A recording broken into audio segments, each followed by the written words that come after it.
Hello everyone, welcome to ट्रोइस and PCS. दोस्तों, polity के कंटेक्स्ट में हम लोगों ने जो पार्ट वन के अंदर जितने भी चैप्टर्स गिवन हैं वो सारे के सारे चैप्टर्स हम लोगों ने कंप्लीट कर लिए हैं। ठीक है। मतलब ऑलमोस्ट सारे चैप्टर्स हमने कंप्लीट कर लिए हैं। लास्ट के ये दो चैप्टर्स जो हैं हमारे बाकी हैं, इसको हम पहले कंप्लीट कर लेते हैं। तो हमारा ये जो पार्ट वन है कॉन्स्टिट्यूशनल फ्रेमवर्क, इसमें सारे चैप्टर्स कंप्लीट हो जाएंगे। इसमें 12 चैप्टर्स हैं। ठीक है। 12 में इसलिए कह रहा हूँ क्योंकि मैंने आपको जो सेवन्थ एडिशन है लक्ष्मीकांत की, वहाँ पर जो अभी एक नया चैप्टर जो इनकॉर्पोरेट करा गया है वो भी मैंने आपको यहाँ पर करवाया था।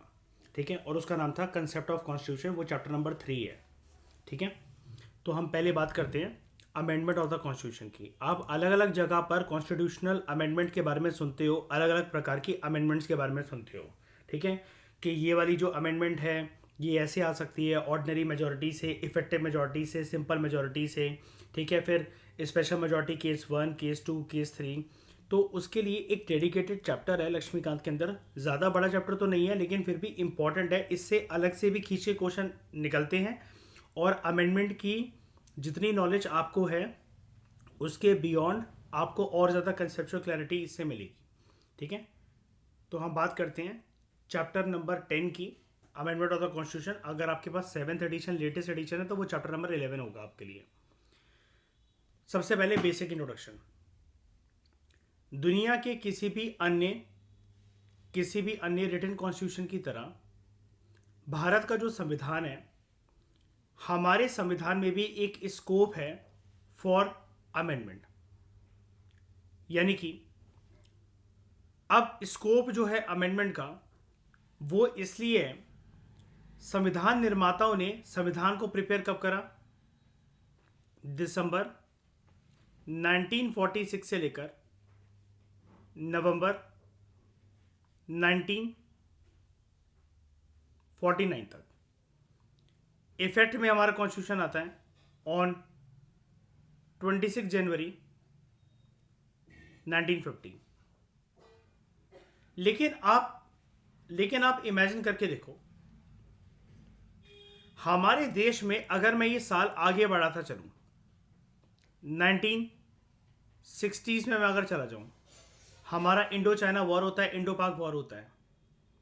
1970s में चले जाऊं, बांग्लादेश लिबरेशन वॉर। 1980s के डिकेड में मैं चला जाऊं तो अलग अलग रीजन्स सेपरेट कंट्री बनाने की डिमांड कर रहे थे, सेसेशनिस्ट मूवमेंट होती है।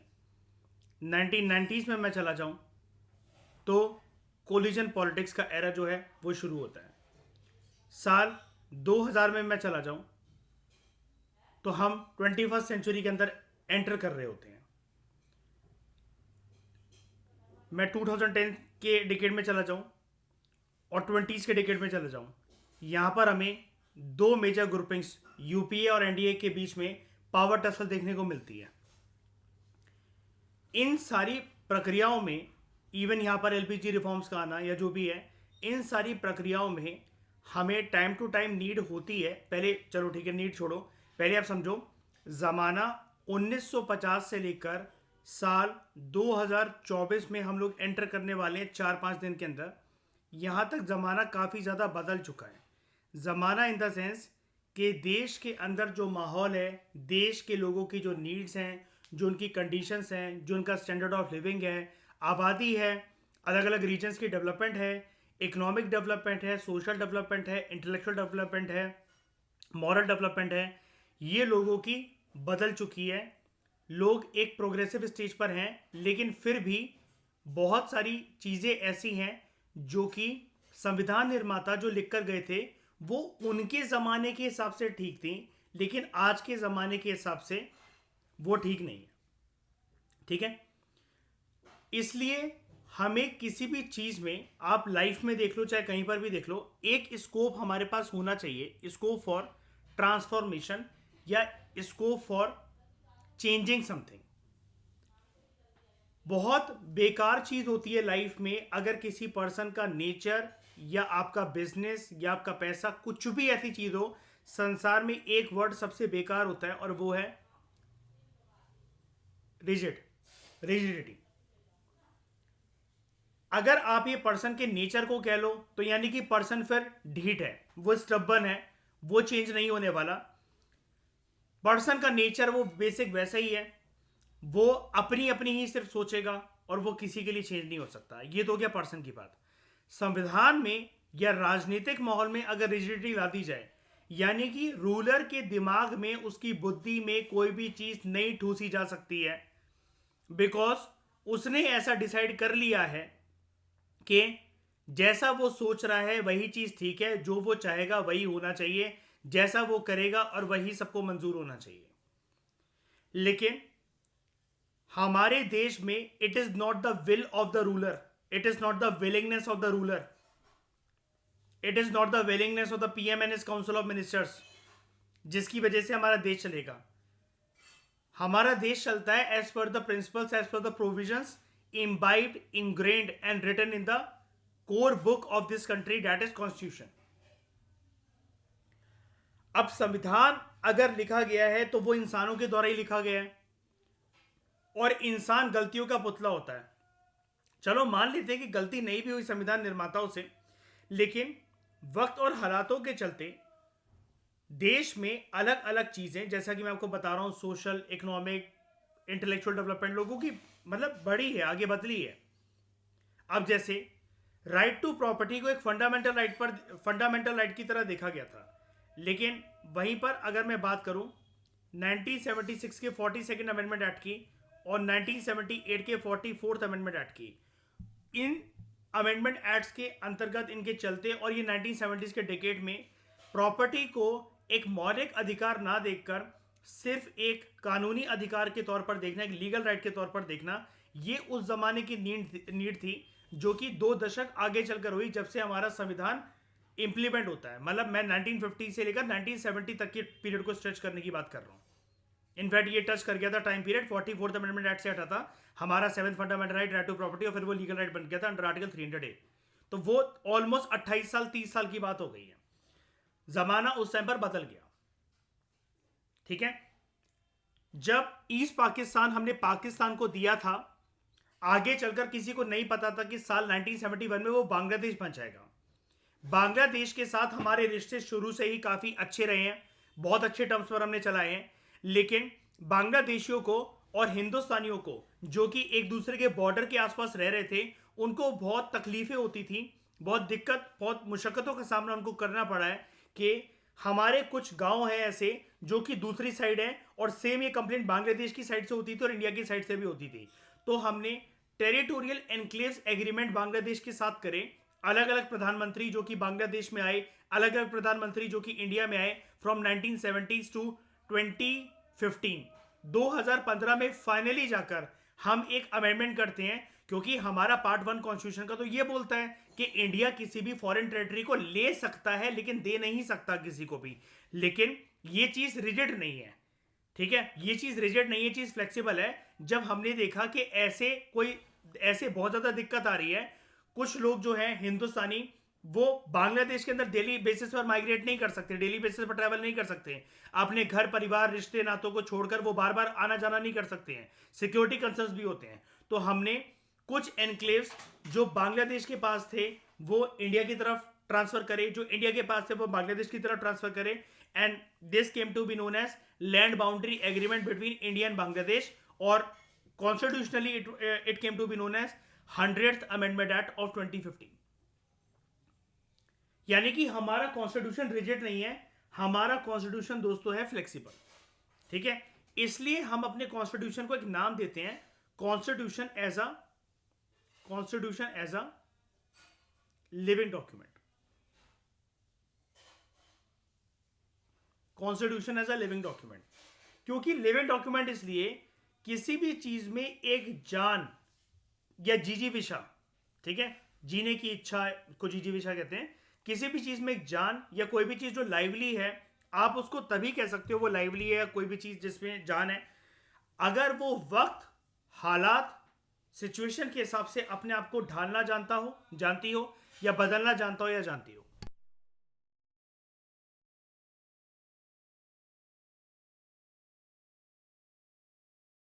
राइट, ऐसा है कि नहीं? हमारे कॉन्स्टिट्यूशन में भी ये चीज स्कोप, इस चीज का स्कोप है। अदरवाइज जो पर्सन रिजिड है, स्टबर्न है, वक्त और सिचुएशन के हिसाब से अपने आप को बदलना नहीं जानता, तो उसके अंदर फ्लैश एंड ब्लड नहीं है, फिर तो वो सिर्फ एक हड्डियों का ढांचा है, वो सिर्फ एक स्केलेटन है। हमारा कॉन्स्टिट्यूशन स्केलेटन नहीं है। हमारे कॉन्स्टिट्यूशन में जो लिखा गया है संविधान निर्माताओं के द्वारा वो स्केलेटन है, वो एक फ्रेमवर्क है। लेकिन ये जो स्कोप है अमेंडमेंट का, ये हमारे कॉन्स्टिट्यूशन को प्रोवाइड करता है। आप चाहो तो इन वर्ड्स को लिख सकते हो। ये जो मैं वर्ड यूज कर रहा हूं स्केलेटन, या फिर मैं यहां पर एक वर्ड यूज करूंगा फ्लैश एंड ब्लड, ठीक है। ये चीज आपको क्लास 11th क्लास की जो एनसीईआरटी आपकी पॉलिटी की उसके अंदर देखने को मिल जाएगा, ठीक है। Constitution as a living document chapter number 9 है उसका, या 10 है, उसका नाम ही है ये चैप्टर का, constitution as a living document. उसके अंदर ये बताया गया कि कॉन्स्टिट्यूशन तो सिर्फ हमारा एक फ्रेमवर्क है, वो तो स्केलेटन है। उसके अंदर जो फ्लैश एंड ब्लड है वो एक स्कोप को लेकर है। उसके अंदर जो खून और मांस है कि हाँ वो मूव भी कर सके, सिचुएशन के हिसाब से अपने आप को ढाल सके, वो एक अमेंडमेंट का स्कोप है, वो हमें देता है ये flash and blood. I think आप बेसिक इंट्रोडक्शन तो समझ गए होंगे। अब चलो इसको थोड़ा सा और गहराई में जानते हैं। राइटर हमसे शुरू में यहाँ पर बोल रहे थे कि किसी भी अन्य रिटन कॉन्स्टिट्यूशन की तरह दुनिया की अलग अलग कंट्रीज हैं जिन्होंने अपनाया हुआ है, भारत के संविधान में भी एक स्कोप है अमेंडमेंट का, जैसा कि मैंने आपको इतना डिटेल में बताया, ताकि हम अपने आप को एडजस्ट कर सकें according to changing conditions and needs. जैसा कि मैंने आपको बताया, वक्त, जमाने और हालातों के अनुसार हम अपने आप को बदल सकें, उस नए ढांचे में अपने आप को ढाल सकें। इसके एग्जांपल आप अभी तक जानते ही हो कि 106 अमेंडमेंट हो चुके हैं, तो यानी कि हमारे देश में 106 बार वो ऐसे कोर इश्यूज पे रियलाइजमेंट हुई है कि हाँ, जहां पर हमें अपने आप को, अपने संविधान को चेंज करने की आवश्यकता है, क्योंकि ज़माना अलग है और इस ज़माने के हिसाब से कुछ जो नीड्स हैं, कुछ जो चीज़ें हैं वो अलग तरीके से हैं, ठीक है। इतनी बात आई होप आप लोग समझ गए होंगे, ठीक है। However, the procedure laid down for its amendment is neither as easy as in the Britain nor as difficult as in USA। जो भी प्रोसीजर ले डाउन करा गया है भारत के संविधान को के अमेंडमेंट को लेकर, ये इतना इजी भी नहीं है। ब्रिटेन में ना अमेंडमेंट करना कॉन्स्टिट्यूशन का बहुत इजी है, एक तो इस वजह से भी क्योंकि वो अनरिटन कॉन्स्टिट्यूशन है, लेकिन यूएसए के अंदर वो बहुत ज़्यादा डिफिकल्ट है। हमने यहाँ पर अपनाया हुआ है अपने अमेंडमेंट को लेकर, आप कह सकते हो ब्रिटेन और यूएसए के बीच में उनके प्रोसीजर को लेकर एक मिडल पाथ। ब्रिटेन की तरह वो इतना इजी नहीं है और अमेरिका की तरह, यूएसए की तरह वो इतना टफ नहीं है, ठीक है। हमारे कॉन्स्टिट्यूशन को आप कह सकते हो it is neither flexible nor rigid. अगर फ्लेक्सिबल भी नहीं है, रिजिड भी नहीं है, तो क्या है? It is an amalgamation, it is a synthesis of both, ठीक है। यानी कि सिंपल भाषा में अगर मैं आपको बताऊं इस लाइन का मतलब क्या है, नीदर फ्लेक्सिबल नॉर रिजिड, तो फिर जब कोई चीज फ्लेक्सिबल नहीं, रिजिड नहीं है, तो वो है क्या? तो वो सिंथेसिस है, वो कॉम्बिनेशन है, वो एमेलगमेशन है दोनों चीजों का। आसान भाषा में हम लोग उसको डील करते हैं। राइटर आपको यहाँ पर यह बताना चाहता है, या फिर संविधान निर्माताओं ने जो अमेंडमेंट का जो स्कोप छोड़ा था वो इस वजह से छोड़ा था। देखो, कॉन्स्टिट्यूशन के जो कुछ पार्ट्स हैं, कुछ जो हमारे संविधान के कुछ जो पार्ट्स हैं या कुछ जो प्रोविजंस हैं, हमारे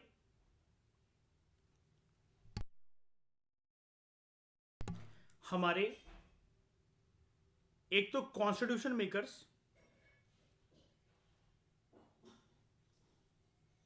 संविधान निर्माता, प्लस आगे चलकर सुप्रीम कोर्ट और हाई कोर्ट, इन्होंने ये रियलाइज करा कि यार ये ना होल्ड करते हैं वैल्यू ऑफ अटमोस्ट इंपॉर्टेंस।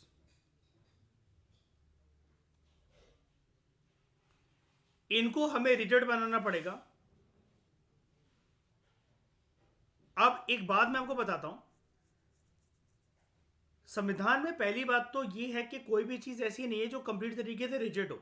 जब हम कहते हैं ना कि जब इसको रिजिड बनाना पड़ेगा, तो रिजिड का मतलब ये होता है इसके लिए there should B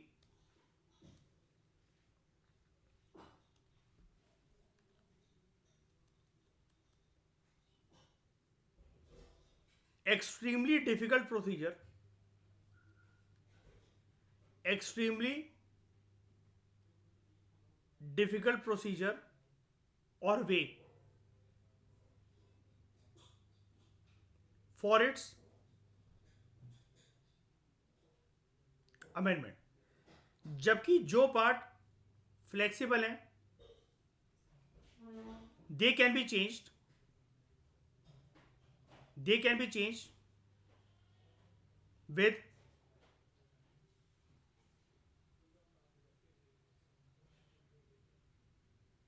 simple procedure. अब इनके लिए रिजिडिटी क्यों? इनके लिए रिजिडिटी क्यों? बिकॉज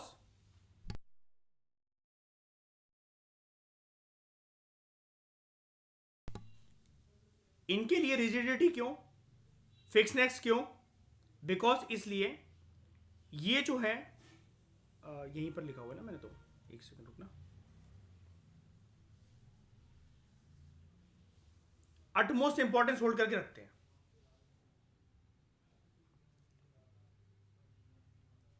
ठीक है. और इससे सिटीजन्स की, इससे जनता की जो कोर राइट्स हैं, जो कोर राइट्स हैं वो प्रिजर्व रहे, and they should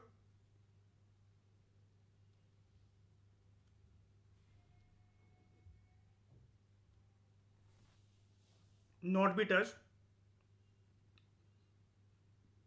by any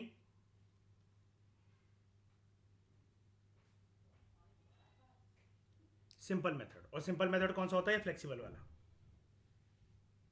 आपको बात समझ में आई? पहले मुझे बात बताओ, ये एनालिसिस समझ में आई सबको? श्रेया, शाइनी, समझ में आए? रिजिड और फ्लेक्सिबल नेचर.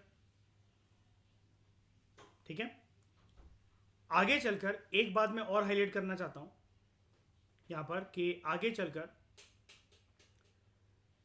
संविधान निर्माताओं का तो ये क्या कहते हैं, ये पूरी एनालिसिस थी इसको लेकर कि हमारे संविधान के अंदर अमेंडमेंट का स्कोप क्यों छोड़ना है, क्यों मतलब छोड़ना है, कि स्कोप क्यों देना है. यही चीज़ आगे चलकर जब हम बात कर रहे हैं इसकी सुप्रीम कोर्ट की, हाई कोर्ट की, जुडिशरी की, जुडिशरी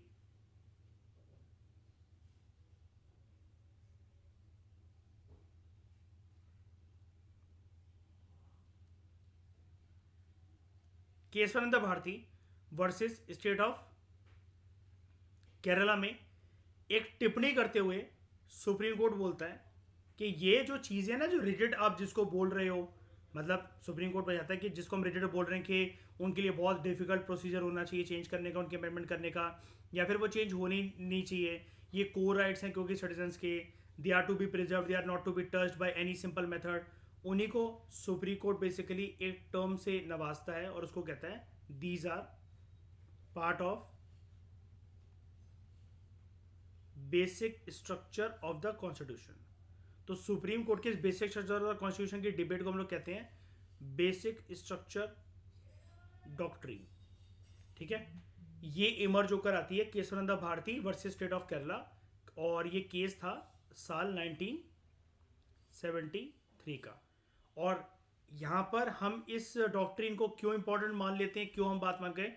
बिकॉज आप रीजन देख लो कि सुप्रीम कोर्ट कुछ बोल रहा है, लेकिन हमने इसको माना क्यों? संविधान में तो ऐसा कुछ लिखा नहीं हुआ था, लेकिन बेसिक स्ट्रक्चर डॉक्ट्रिन एक्सेप्टेंस में कैसे आ गई? Because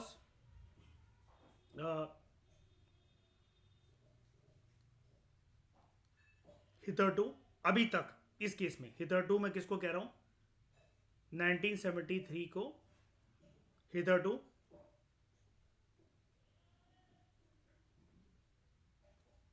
supreme court had set up its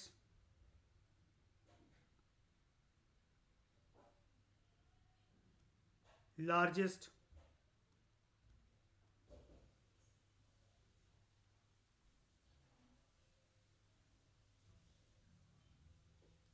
judicial bench ever. Supreme court ने सबसे बड़ी जुडिशियल बेंच आज तक इस केस में बिठाई थी, इस वजह से। अब जुडिशियल बेंच का मतलब क्या होता है? एक साथ इतने सारे जजेस एक साथ यहां पर बैठे थे। ये चीज क्लियर है आप लोगों को जो मैंने यहां पर समझाया? जल्दी बता दो फटाफट। पक्का शाइनी? ठीक है।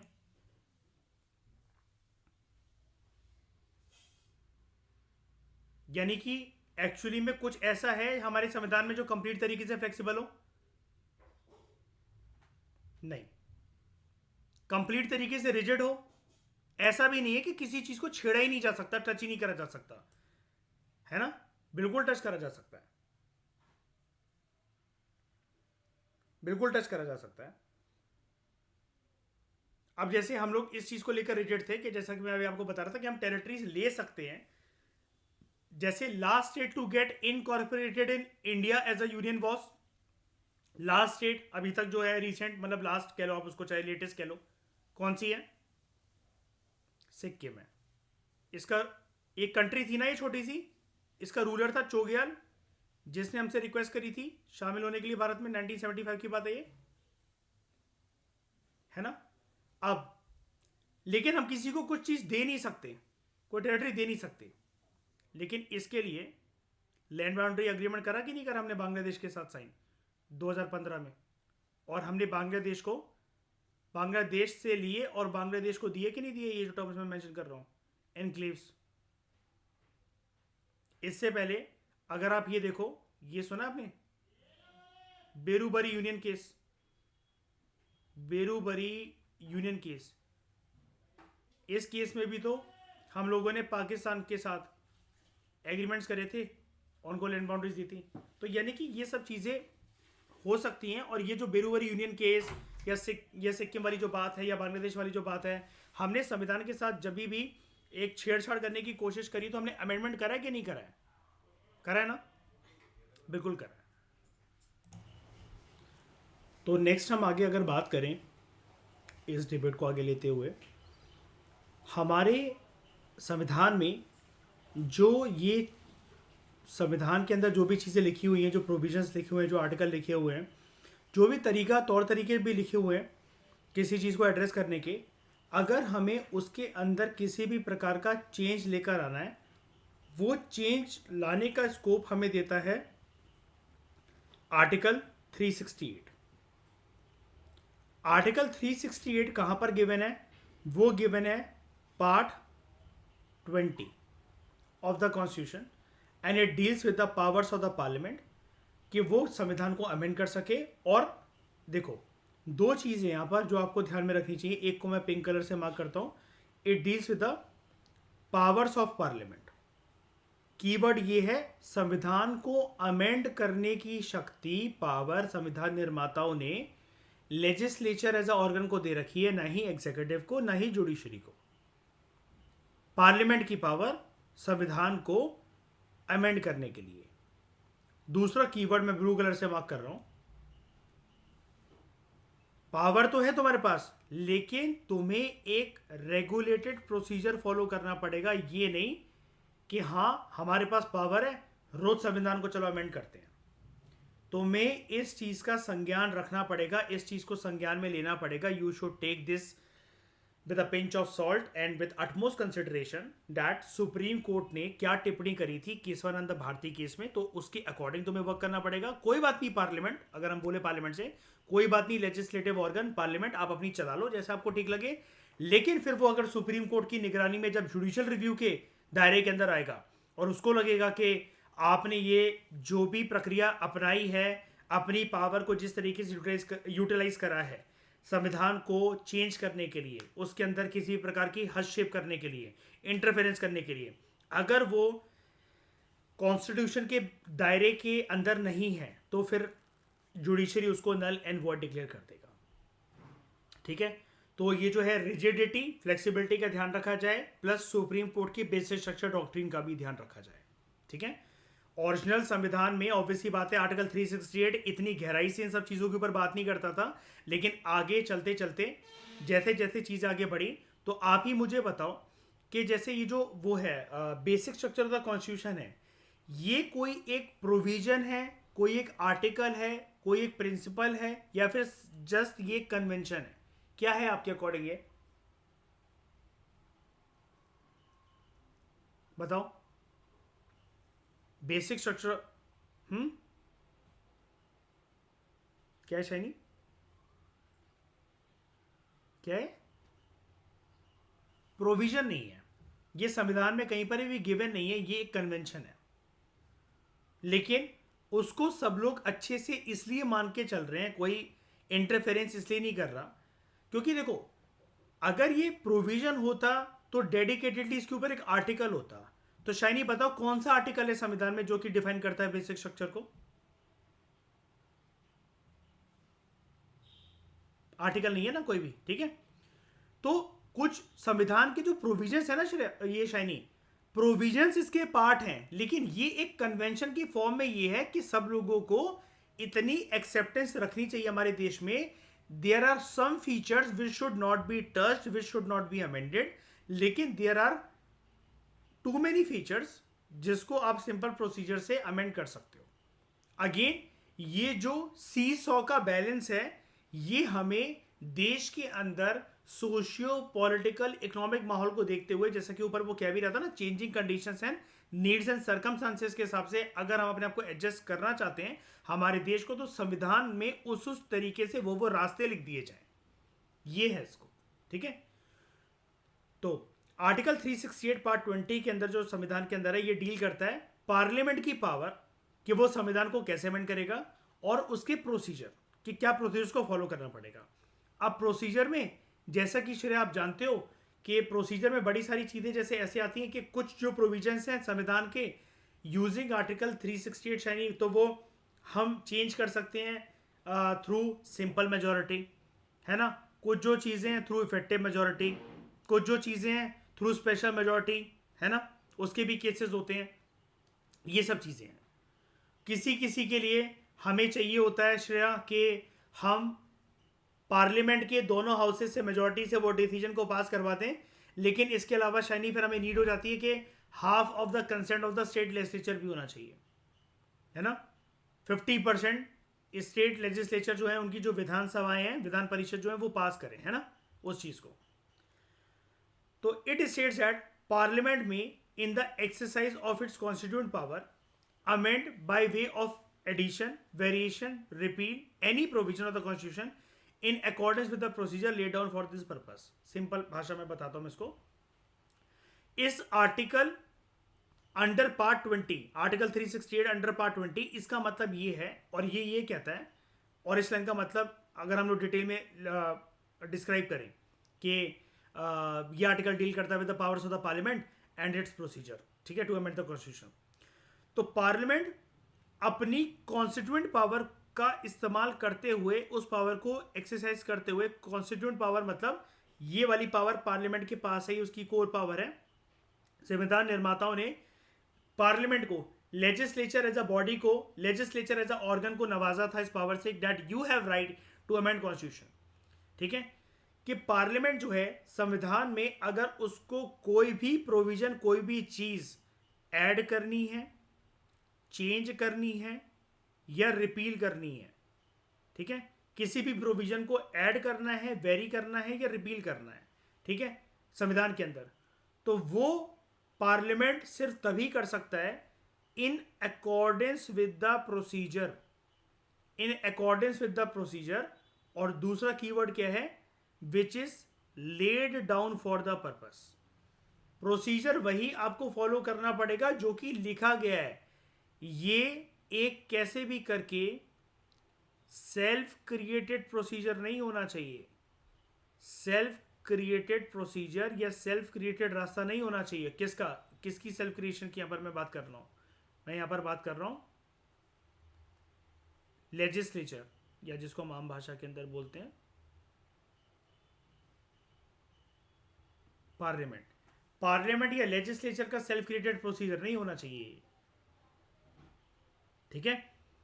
अब आप कहोगे पता कैसे लगेगा फिर पार्लियामेंट को, लेजिस्लेचर को, कि इसको कौन सी जो चीज़ है कैसे आर्टिकल 368 का यूज़ तो करना है, लेकिन आर्टिकल 368 तो सर बहुत सारे तरीके के होते हैं, फिर तो उसके अंदर बड़े सारे तरीके के प्रोविजंस होते हैं कि ये चीज़ ऐसे अमेंड करी जाए, वो चीज़ वैसे अमेंड करी जाए, किसी किसी चीज़ में हमें 50% of the consent of the state legislature चाहिए, किसी किसी केस में हम सिंपल मेजोरिटी से कर सकते हैं, किसी किसी केस में हमें स्पेशल मेजोरिटी से करना पड़ेगा। तो प्रोसीजर कब क्या फॉलो करना पड़ेगा, तो देखो पार्लियामेंट के अंदर सारी ना चीज़ें लिख रखी हैं कि ये है टॉपिक्स का सेट 1, ये है टॉपिक्स का सेट 2, ये है टॉपिक्स का सेट 3। यानी कि अगर हम किसी भी एक टॉपिक को पकड़ लें, उसके अंदर एक प्रकार से लिस्टिंग है, उसके अंदर एक प्रकार से लिस्टिंग है कि जब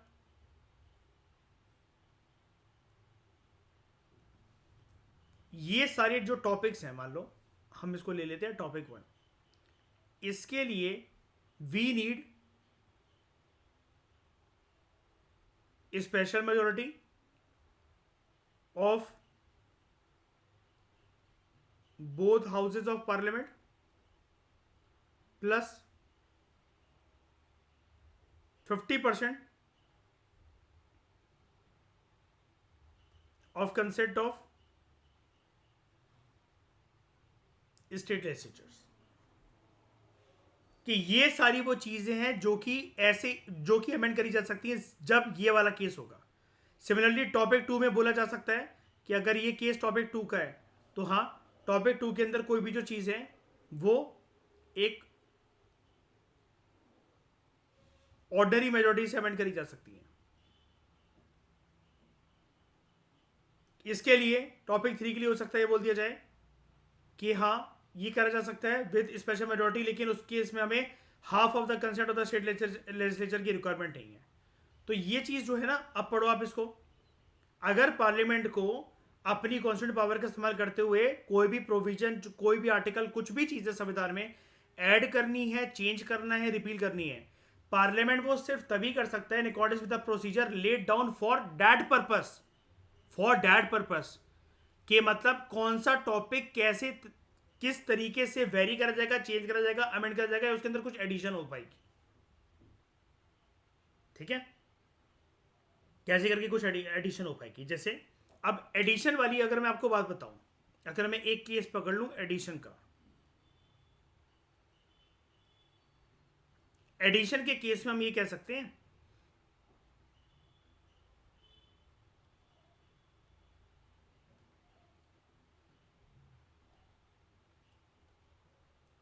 राइट टू प्राइवेसी। एकदम से ये साल 2017 में ऐड करा जा रहा है, 2017 में ऐड करा जा रहा है। कहां पर ये ऐड करा जा रहा है? फंडामेंटल राइट्स के चैप्टर में। और उसमें से भी कौन से तरीके के फंडामेंटल राइट में? Right to freedom. अगर हम रिपील करने की बात कर लें,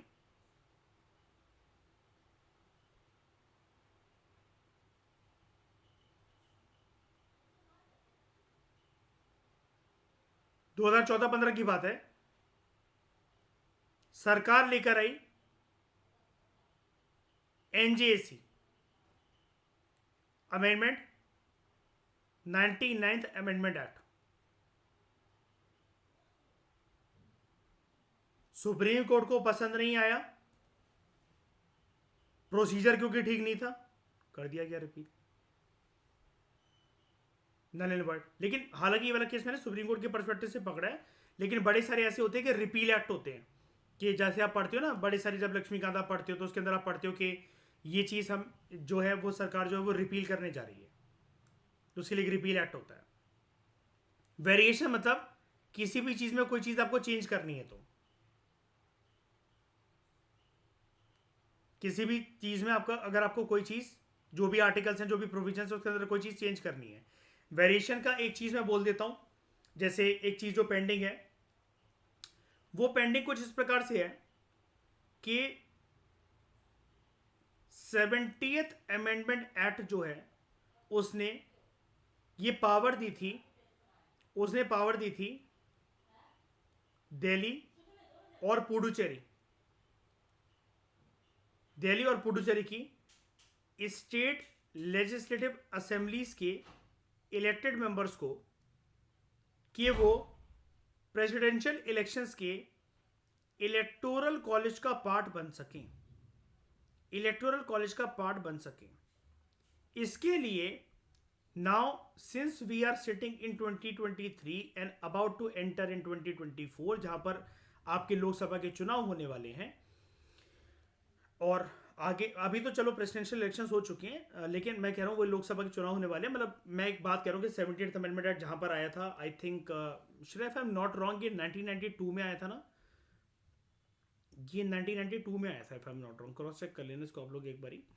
तो 2023-2024 में अब ये समय आ गया कि हम इसके अंदर एक वेरिएशन लेकर आए और दिल्ली और पुडुचेरी के अलावा हम लोग यहाँ पर ऐड कर दे JNK ऑल्सो, इसको भी, क्योंकि इसके पास भी अपनी खुद की विधानसभा अब ये है और आर्टिकल 370 अब यहाँ पर लागू नहीं होता।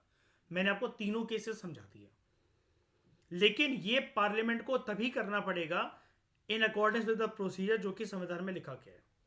तो यानी तो इसका मतलब क्या हुआ, parliament can not amend those provisions, parliament can not, हाँ मतलब आगे चलकर ये वाली बात आई, ये शुरू से नहीं थी, पार्लियामेंट कैन नॉट अमेंड, अब ये एक बंदिशें है ना इसके ऊपर, पार्लियामेंट के ऊपर, तो उसको मैं इससे मार्क कर देता हूँ, can not amend those provisions जो कि किसका पार्ट है, जो कि basic structure of the constitution का पार्ट है, जो कि पार्ट है basic structure of the constitution का। और ये रूलिंग सुप्रीम कोर्ट ने दी थी, जैसा कि मैंने आपको ऊपर बड़ी डिटेल में समझाया।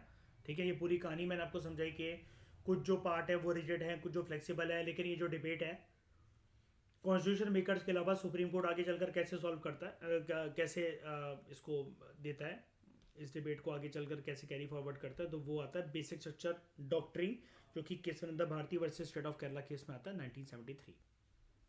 ठीक है, तो यहाँ पर एक पॉइंट नंबर 1 है, ये फुल फॉर्म ही होगी इस केस के नाम की, yes, Kesavananda Bharati versus state of Kerala 1973।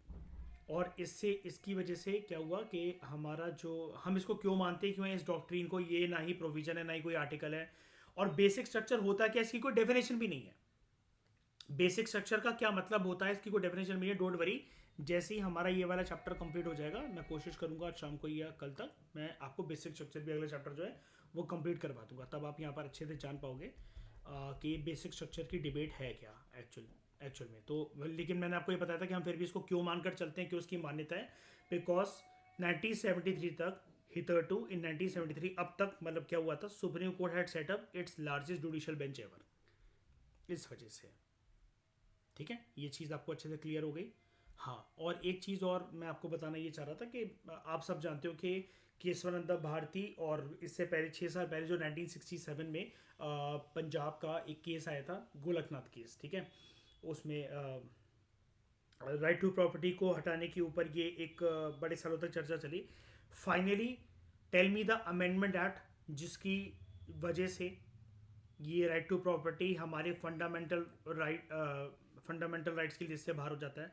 वो अमेंडमेंट एक्ट क्या था, वो कौन सा अमेंडमेंट एक्ट था, हाँ 44 से हटा था एक्चुअली, वो 44th अमेंडमेंट एक्ट ऑफ 1978। ठीक है, जनता पार्टी के टाइम पर।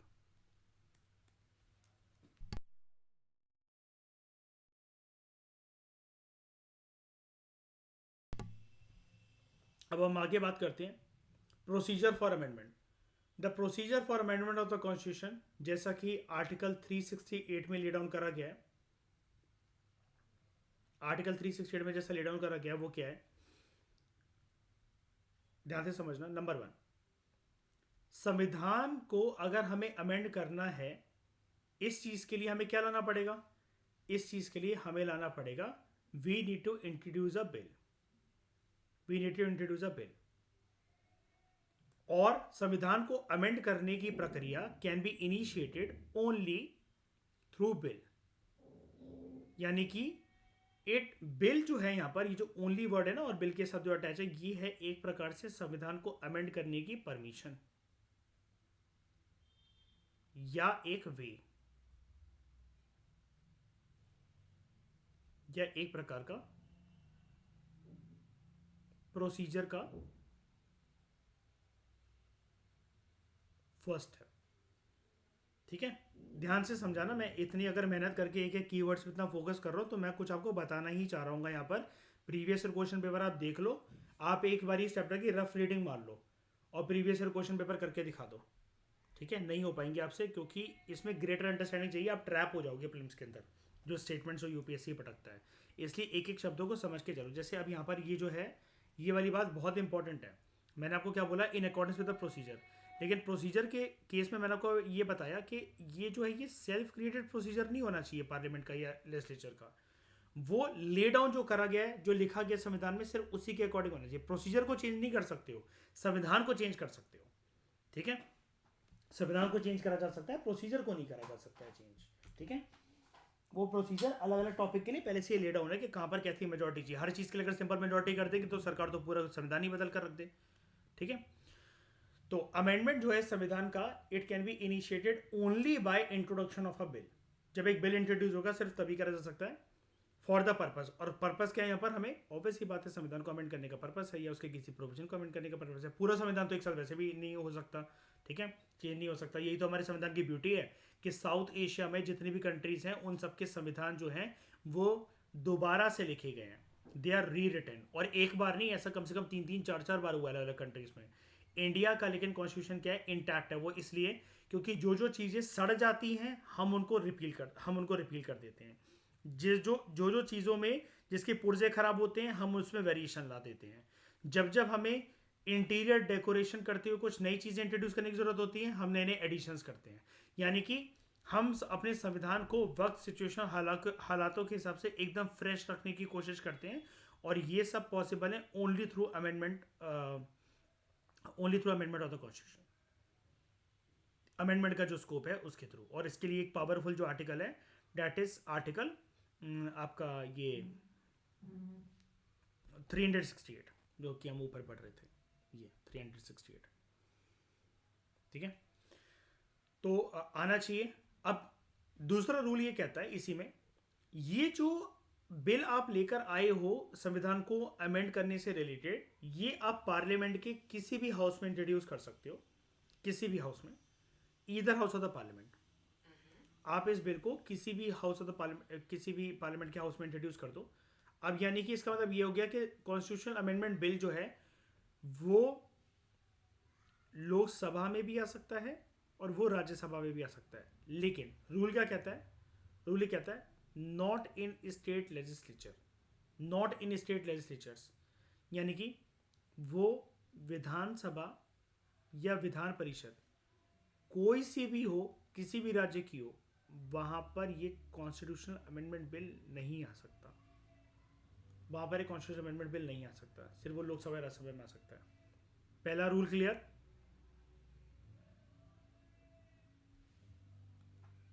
ठीक है, आगे बढ़ते हैं। Bill can be introduce either by a minister और बाय अ प्राइवेट मेंबर। यानी कि लोकसभा में या राज्यसभा में अगर कोई भी पर्सन, अगर सिर्फ एक, ध्यान से समझना, कोई भी पर्सन सिर्फ अगर एक एमपी है तो वो लेकर आ सकता है। ठीक है, और कोई भी जो पर्सन है अगर वो एमपी होने के साथ अगर एक मिनिस्टर है वो लेकर आ सकता है। तीसरा केस ये बन जाएगा कि पर्सन जो है वो सिर्फ एक मिनिस्टर है, एमपी नहीं है, तब भी। अब आप कहोगे ये तीसरा केस कैसे बनेगा, क्यों? मंत्री नहीं बन सकता पहले पर्सन बिना एमपी बने? बताओ, बन सकता है ना? बस उसको क्या करना पड़ेगा, अपनी एमपीशिप को कितने महीने के अंदर प्रूव करना पड़ेगा? 6 महीने के अंदर। ये 3 केसेस बनेगा ना यहां पर, बताओ, है ना?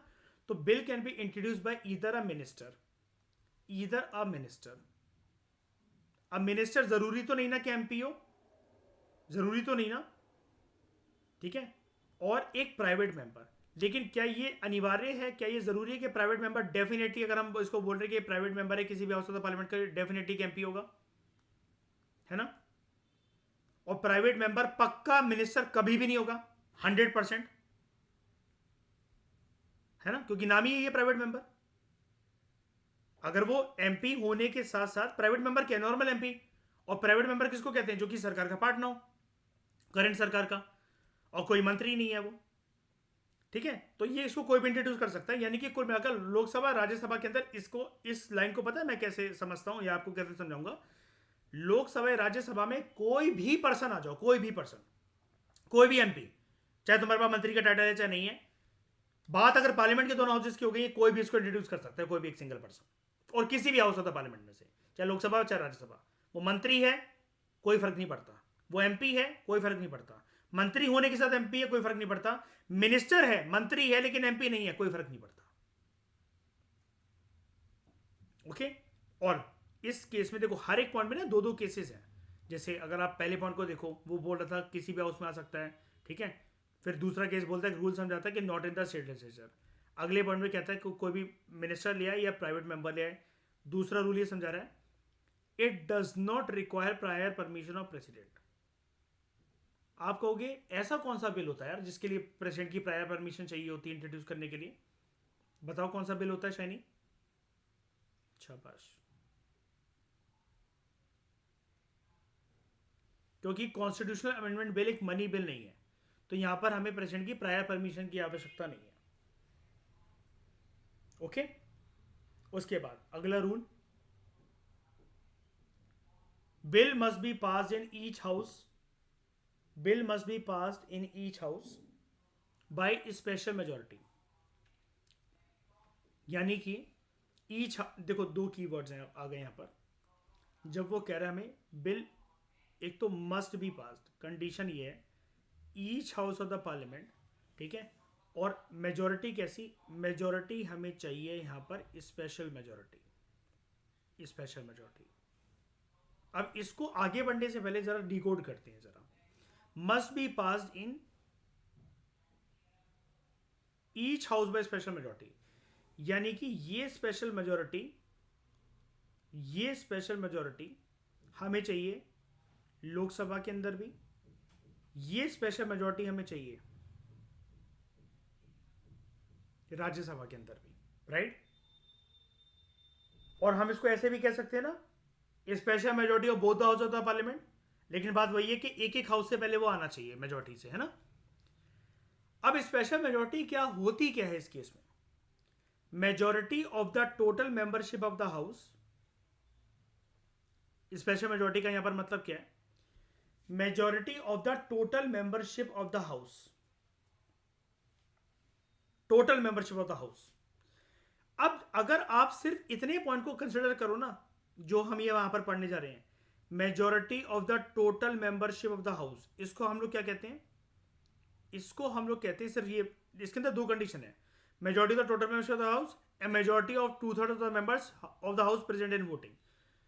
इसका मतलब ये होता है, अगर आप सिर्फ इस लाइन को कंसिडर करो, इस लाइन को मैं मार्क कर देता हूं ग्रीन कलर से, majority of the total membership of the house, इस लाइन का, ग्रीन वाली लाइन का ये मतलब होता है दिस इज नोन एज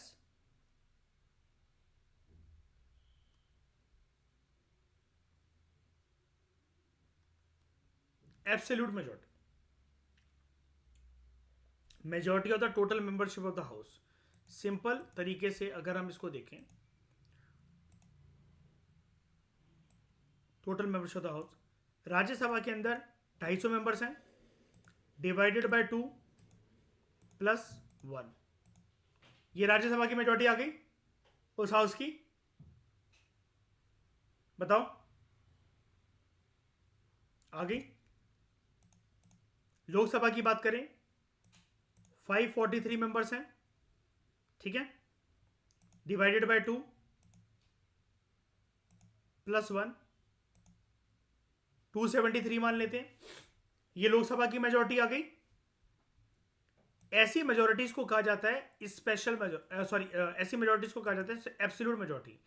लेकिन एब्सोल्यूट मेजोरिटी कभी भी सोलो यूज नहीं होती है। ये रूल याद रखना, एब्सोल्यूट मेजोरिटी कभी भी अकेली यूज नहीं होती है। ऐसा संविधान के अंदर कोई भी केस नहीं है जहां पर हमें किसी भी चीज को लेकर आने के लिए, किसी भी चीज को रिमूव करने के लिए किसी भी चीज को रिपील करने के लिए हमें ये कंडीशन सिर्फ एक सोलो तरीके से अटैच हो कि only we need majority of the total membership of the house, ऐसा कोई भी केस नहीं होता है। एब्सोल्यूट मेजोरिटी इसको कहते हैं, लेकिन और एब्सोल्यूट मेजोरिटी का रूल यही होता है, ये कभी भी सोलो तरीके से यूज नहीं होती है, हमेशा हमें इसको किसी चीज के साथ अटैच करके पढ़ना होता है। ठीक है, तो इसलिए अटैचमेंट क्या है? अटैचमेंट है दूसरा सिनेरियो जिसको हम मार्क करते हैं येलो कलर से। एक तो majority of the total members of the house हो गई, एब्सोल्यूट मेजॉरिटी हो गई वो तो, लेकिन मैंने आपको बताया एब्सोल्यूट मेजॉरिटी कभी अकेले यूज होती नहीं है। तो इसके लिए हमें साथ में चाहिए majority of 2/3 of the members of the house present and voting. Keyword है majority of the 2/3 of the members of the house present and voting वाले। हाउस की मेजॉरिटी नहीं, जितने आए हैं वोट करने, जितने प्रेजेंट हैं, ये कॉम्बिनेशन में ग्रीन प्लस येलो ये बनता है स्पेशल मेजॉरिटी। और स्पेशल मेजॉरिटी की अलग अलग केसेस होते हैं। प्रॉपर तरीके से अगर मैं आपको बताऊं, स्पेशल मेजॉरिटी के केसेस होते हैं 3। Special majority case 1, special majority case 2 which is use only for the impeachment of the president, special majority case 3 which is use only for signifying the special powers of the Rajya Sabha. ये जो case है majority of the total membership of the house and majority of the 2/3 of the members of the house president voting, this is known as special majority case 1। पूरा लिख लेना यहां पर, special majority case 1।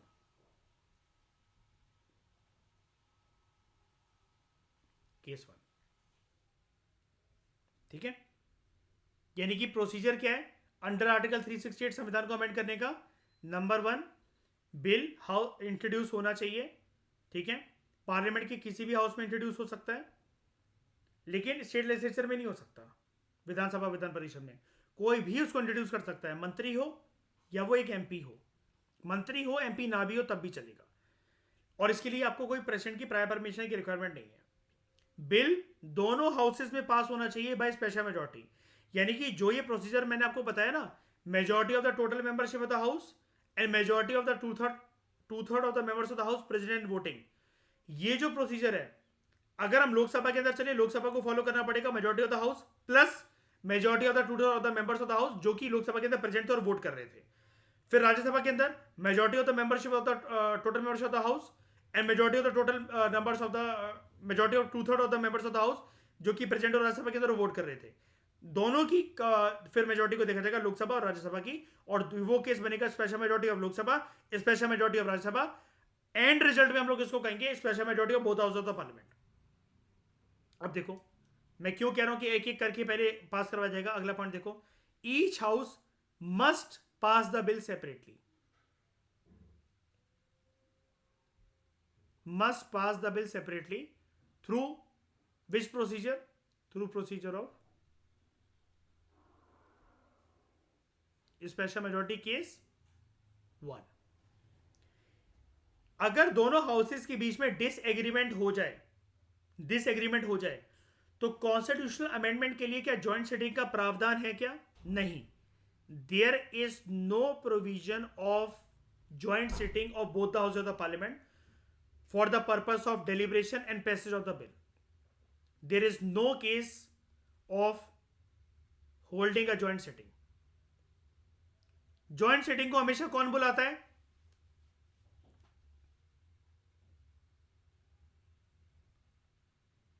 President. Joint sitting हमेशा होती कहां पर है? लोकसभा। ज्वाइंट सिटिंग के अंदर हमेशा प्रिसाइडिंग ऑफिसर कौन होता है? स्पीकर। स्पीकर अगर ना हो तो डेप्यूटी स्पीकर। डेप्यूटी स्पीकर अगर ना हो तो deputy chairman of Rajya Sabha. Deputy chairman of the Rajya Sabha अगर ना हो तो कोई भी ऐसा पर्सन जो कि आपस में मेंबर्स जिसको चुन ले। मार्क माय वर्ड्स, जिसको मेंबर्स आपस में चुन ले, मैं ये नहीं कह रहा हूं जिसको प्रेसिडेंट चुन ले। ठीक है, डन। ज्वाइंट सेटिंग का प्रावधान यहां पर नहीं है। अगर वो बिल जो आया कॉन्स्टिट्यूशनल अमेंडमेंट के लिए, अगर वो ऐसा बिल है कि उसका मकसद ये है it seeks to amend the federal provisions of the constitution, अगर उस बिल का मकसद ये कि जो फेडरल प्रोविजंस है संविधान के अंदर, जिसके अंतर्गत आप जानते हो फेडरेशन का या फेडरल प्रोविजन का मतलब क्या होता है, it deals with division of power between centre and states. अगर कोई भी बिल ऐसा है जिसका मकसद ये है कि वो फेडरल प्रोविजन जो है संविधान के अंदर उसको चेंज करना चाह रहा है, it must also be ratified by legislatures of half of the states by simple majority. समझ गए? जो मैं आपसे ऊपर बात कह रहा था ना, ये जो मैं अलग अलग आपको केस से बता रहा था कि जो प्रोसीजर ले डाउन करा गया है, तो प्रोसीजर कैसे ले डाउन करा गया है, अगर कोई भी टॉपिक अगर जो है वो फेडरेशन से डील करता हो कि स्पेशल मेजोरिटी तो चाहिए है both house of the parliament की, plus half of the consent of the state legislature भी चाहिए। मैं आपको ऊपर पहले ही बता चुका हूं ये। इस केस में जो बिल है, it must also be ratified by legislatures of half of the state. 50% देश में हमारी जितनी भी विधानसभा सब में वो आएगा, लेकिन 50% of state legislature, Vidhan Sabha Vidhan Parishad depend करता है कि यूनिकैमरल स्ट्रक्चर है उस स्टेट का कि बाईकैमरल है, ऑफ स्टेट लेजिस्लेचर्स एटलीस्ट 50% से वो उनके हाउसेस में पास हो जाए। ठीक है, पास हो जाए। तो it must also be ratified by legislatures of half of the states by simple majority. हाँ, और जब ये उनकी लेजिस्लेचर में पास हो रहा है तो ये सिंपल मेजोरिटी से पास हो जाए। अब डेफिनेशन क्या होती है सिंपल मेजोरिटी की? Majority of the members of the house present and voting. ठीक है, यानी कि जो आप ये केस देख रहे थे, majority of the total members of the house, ये था एब्सोल्यूट मेजोरिटी। ठीक है, अगर आप यहां से अगर आप इसको देख रहे हो, majority of the 2/3 of the members of the house present and voting, इसको हम लोग कहते हैं क्या? इसको जानते हैं इस मेजोरिटी को क्या कहते हैं? Majority of the 2/3 members of the house present and voting.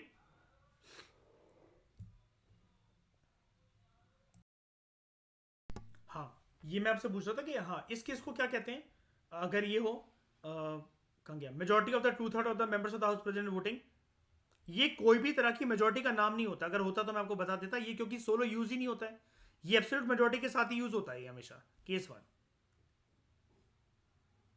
हाँ, वो स्पेशल मेजोरिटी टाइप 2 होता है, वो कभी भी सोलो यूज नहीं होता है। और गुड श्रेया, अगर बात हम लोग इसकी करें सिंपल मेजोरिटी, ये क्या होता है? Majority of the members of the house present and voting. Present and voting. तो अगर कोई भी ऐसा बिल है जिसकी वजह से फेडरल प्रोविजन जो है वो चेंज हो रहे हैं, वो half of the state, half of the legislatures जो है स्टेट के। अब हमारे देश में भी कितने राज्य हैं? कितने राज्य हैं?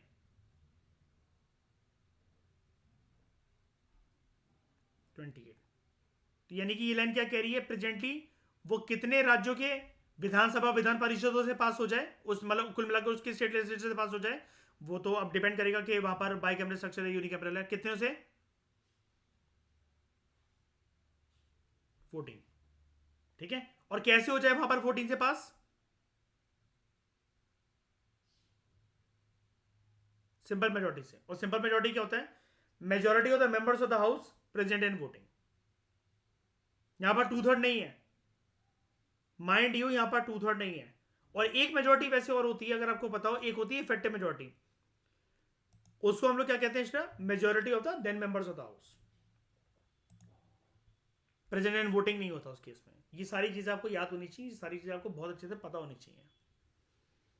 ठीक है, उसके बाद ये चीजें जान के हमने अभी तक 5 स्टेप सक्सेसफुली पढ़ लिए, प्रोसीजर कैसे अमेंडमेंट करने का अंडर आर्टिकल 368। इसके ऊपर मेंस में क्वेश्चन आ सकता है, प्रीलिम्स के अंदर भी आ सकता है। इनमें से क्या प्रोसीजर नहीं है, इनमें से क्या प्रोसीजर है, तो वो आपको ऐसा करके फंसाने को दे देगा यूपीएससी के। Constitution amendment bill state legislature में भी आ सकता है, इसके प्रेसिडेंट की प्रायर परमिशन हमें चाहिए। ठीक है, कोई ऐसी नीड नहीं है कि सेपरेटली दोनों हाउसेस में पास हो, बिल्कुल है।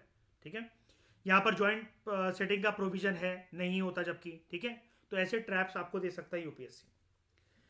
अब देखो 6 point, after duly pass by both the house of the parliament. Duly मतलब जो भी प्रोसीजर था, हमें क्या करना था प्रोसीजर के अंदर, स्पेशल मेजोरिटी केस 1 से अगर उसको जो पास करवाना था, after duly pass by both the house of the parliament and ratified by state legislatures, जहां पर नेसेसरी है, देख रहे हो, वो कह रहा है कि जहां पर हमें स्टेट लेजिस्लेचर से रेटिफाई करवाने की, यानी कि हमारे देश में जितने स्टेट लेजिस्लेचर है 50%, यानी कि 14 स्टेट लेजिस्लेचर पास करवाने की जहां पर आवश्यकता थी, जहां पर भी वो नेसेसरी है। अब नेसेसरी कौन से केस में?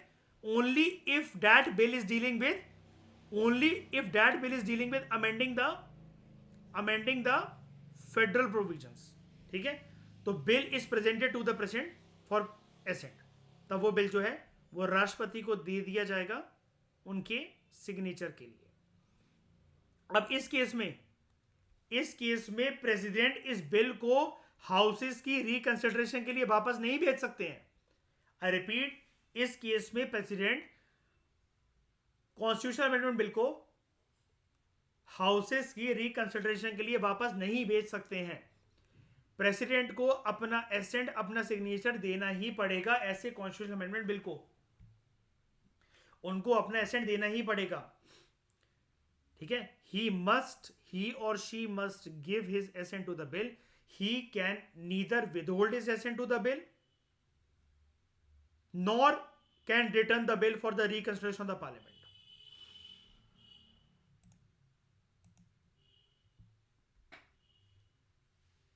ट्वेंटी फोर्थ अमेंडमेंट एक्ट, जो कॉन्स्टिट्यूशन अमेंडमेंट एक्ट था 1971 का, उसी साल का जिस टाइम पर बांग्लादेश लिबरेशन वॉर हुई थी, it made it obligatory for the president. अब ये ऑब्वियसली बात है थ्रू श्रीमती इंदिरा गांधी के इनिशिएटिव से हुआ होगा ये, राष्ट्रपति के लिए, कि उनको अपना संविधान संशोधन बिल पर हस्ताक्षर देना ही पड़ेगा उसको एक्ट बनाने के लिए। ये 24th amendment constitution amendment act से अनिवार्य कर दिया गया था, ऑब्लिगेटरी कर दिया गया था प्रेसिडेंट के लिए।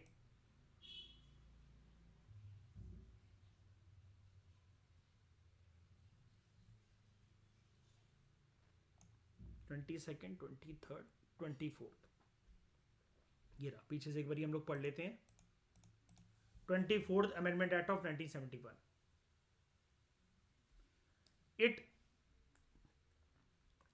It affirmed the power of the parliament to amend any part of the constitution including fundamental rights। वो आगे चलकर जब साल 1973 आएगा और बेसिक स्ट्रक्चर ऑफ डॉक्ट्रिन आएगा, ठीक है, basic structure of parliament, basic structure doctrine जब आएगा, of doctrine basic structure doctrine का जब फंड आएगा, तब ये जो चीज़ है ना, पार्लियामेंट की जो पावर है कि it can amend any part of the constitution, नहीं, any part of the constitution including fundamental rights, ये चीज़ हट जाएगी। अभी के लिए 24th अमेंडमेंट एक्ट में ये चीज़ लागू है, क्योंकि फिर वो बोल दिया जाएगा बेसिक स्ट्रक्चर में जो आता है वो आप अमेंड नहीं कर सकते। उसके बाद it made it compulsory for the president to give his assent to the constitution amendment bill. इसके ऊपर तो बड़ी सारी कंट्रोवर्सी चली और सुप्रीम कोर्ट ने इसको थोड़ा सा चेंज भी करा, इस पॉइंट को थोड़ा सा अमेंड करा, अमेंडमेंट के प्रोविजन को अमेंड करा सुप्रीम कोर्ट ने, लेकिन ये चीज आज भी बरकरार है। सेकंड चीज, it made it compulsory for the president to give his assent to the constitution amendment bill. ठीक है,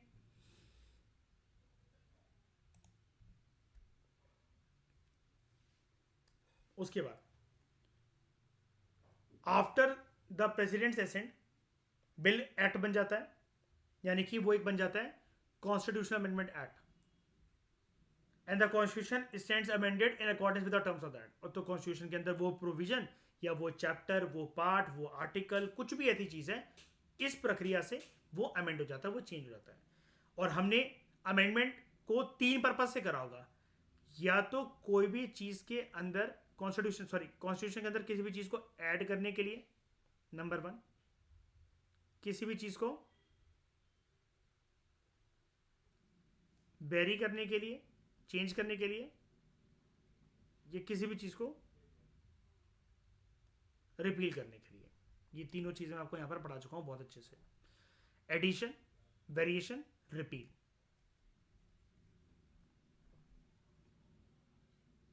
अब अलग अलग तरह की अमेंडमेंट्स होती हैं जिसको हम देखेंगे नेक्स्ट लेक्चर में। इस डिस्कशन में दोस्तों फिलहाल इतना ही। Thank you very much for discussion.